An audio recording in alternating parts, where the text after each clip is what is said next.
Halloween ends! Still not as evil as my sister. Why am I doing this voice? It makes no sense. Alrighty, ladies and gentlemen, I am Richard. This is Random Street Theater, and I have just seen Halloween Ends. Before I get into that, let me remind you, of course, that for every 1,000 subscribers I get, I do purchase one of these bracelets here from the company 4Ocean. 4Ocean pulls a pound of trash out of the ocean every time I do that. So, guys, I only have like 4,000, almost 5. I'm coming closer and closer to 5. But there's a lot of trash in that ocean. So if I were you, I would comment, like, and subscribe and share this with your friends and say, let's clean that ocean. I can't do this alone. We, as a species, must show Mother Earth we are not evil. Because in the movie Halloween Ends, the town itself appears to be evil. Alright, so what's happening is that Laurie Strode, our favorite Jamie Lee Curtis babysitter, is living in Haddonfield with her granddaughter. I believe her daughter died in the last film. And they are trying to do the family thing, but it's kind of a strained relationship. Laurie is writing her memoir because she's saying, I think my experience is poignant and will help people heal. And I mean, I actually have friends that if I were wealthy, I would get people together and write their story because they have had very interesting lives. And I think sharing our pain, if all the people of the world got together and took the pain of the world on our backs, we distributed it better. Doctors even tell me they're surprised I'm this functional given what I've lived through, It's the analogy of the tower. I'm going on a major tangent here, but it's the analogy of the tower from tarot cards. The tower, you look at the tower, what does it mean? It means, well, it could be a symbol of decay as it's broken and battered, or it can be a symbol of endurance as it has stood so long and not fallen over. So that's people like Laurie Strode. They're the towers. You look at her and say, well, there's a life destroyed, or you look at her and say, she's seen some business. That is a woman to listen to. In this case, I believe she's a woman to listen to, but that's not the point. So anyway, a lot of people are complaining about the fact that Michael Myers is very background to this film. And again, here's the thing.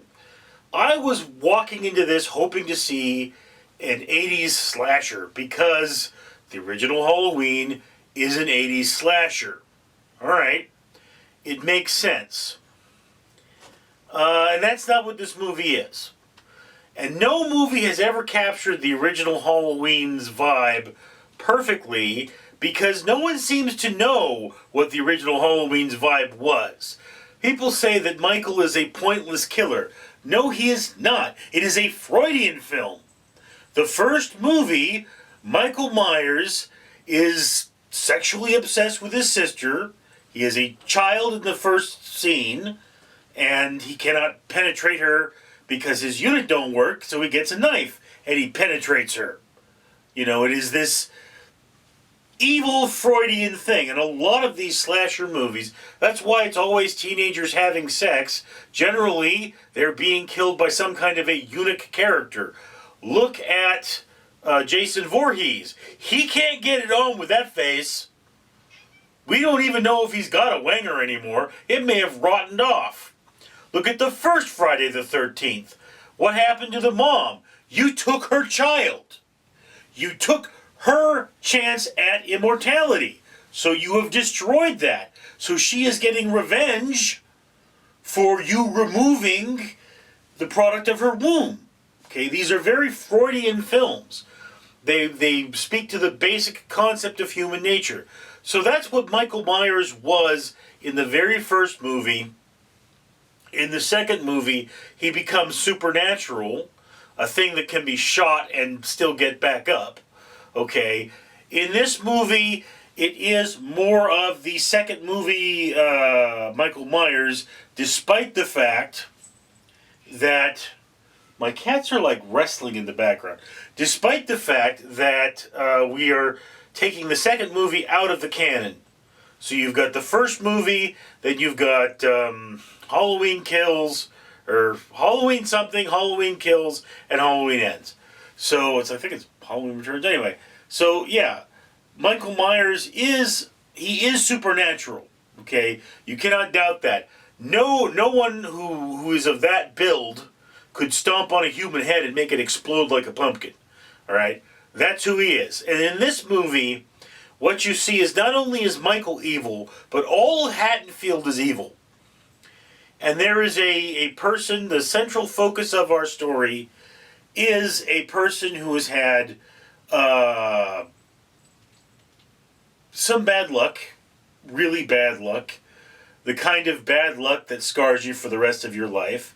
And the entire town looks at him as something of a Michael Myers-esque character. He is a monster to them. What is going on out there?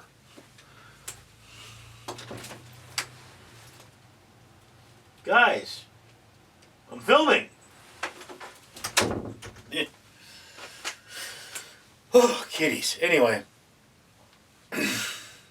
So, and what we see is, evil pressures a character to do evil. And this is kind of a, I would compare this character somewhat to the Dark Knight Joker, where it's like, yes, he's hurting people, but he tends to hurt bad people.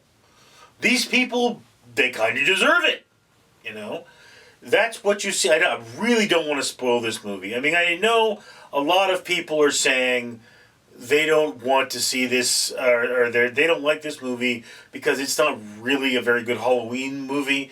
In fact, it feels like what happened was somebody had this script, which was a completely different movie, and they said, this guy, he's kind of a Michael Myers character, or maybe they even wrote this as a reboot of the series that did not contain the original Michael Myers, and they said, hey, let's insert the original Michael Myers instead of making this a reboot, or instead of this having a movie that's kind of Halloweenish, and bring these together. And that's not an uncommon thing for horror movies to do, is to take a script that is otherwise unrelated but similar and just work the story in there. That's why their continuity tends to be very bad. But again, I actually enjoyed this movie. I felt kind of the first half did drag a bit. But the second half was actually quite satisfying. I think this is one of those movies that is going to be similar to your Season of the Witch, where people are going to appreciate it more as time goes on. It's getting something like a 5.1 on IMDb. But again, well, look, okay, Halloween Ends is a movie that it's part of our zeitgeist. It is almost, by definition, a must-watch film. It's such a big movie, it's such a big part of who we are that, everyone's going to see it anyway. I say you put this on your watch list. You have to change your expectations or go into this as it is just a movie, not necessarily a Halloween movie, but you should put this on your watch list. Don't think too hard and enjoy this film, which is ironic because I think that there's a lot of higher themes and a lot of things that are beneath the storyline. And in the end, this is a film that talks about the idea that evil is within all of us, And evil is created and transferred by how we treat each other. So if you're going to take anything away from this film, take away the fact that you should treat people decently. That's what you should take away.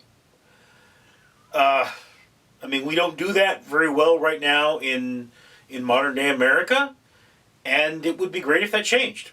Anyway, it's just my opinion. I'd love to hear yours. Down in the comments below. I'm Richard. Alright, humans. Randall the Rat here, and you can see I'm sporting some bling. I'm reminding you to comment, like, and subscribe so that Richard, the man that owns this channel, can buy this bling. And why would you do that? Because each one of these necklaces is from the Conqueror. And they represent 5 trees. 5 glorious trees that are full of birds and worms and other things that I love to eat. That Richard has paid to have planted. Yes, that's right. He walks, he buys these, they plant trees.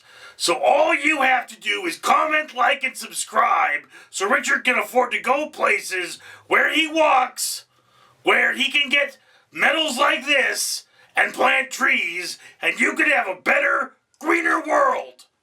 Isn't that worth it? So, lazy human on that computer, comment, like, and subscribe.